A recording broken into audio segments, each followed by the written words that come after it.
सुनो बात मेरी गौर से, दूर रहना इससे।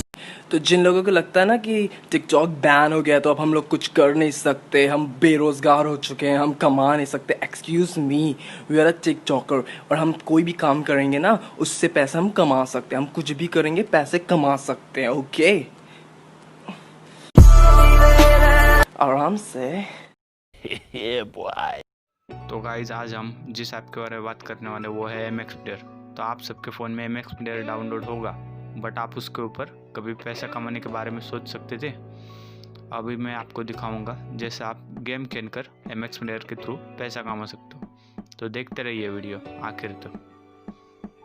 मैं इस वीडियो में सिर्फ 3 या 4 गेम दिखाऊंगा। आप ऐप ओपन करके देख सकते हो कि इसमें 100 से ज़्यादा गेम अवेलेबल है, तो जो पसंद है वो आप खेल सकते हो। इस ऐप में अभी एक इवेंट चालू है जिसके थ्रू आप हज़ारों रुपए तक कमा सकते हो। तो यार किसका इंतज़ार कर रहे हो, जाओ और ऐप डाउनलोड करो। भी बता दो गाइस, ये स्पॉन्सरशिप वीडियो नहीं है।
Given, that's how we live it. Don't be mad at the system, it's simply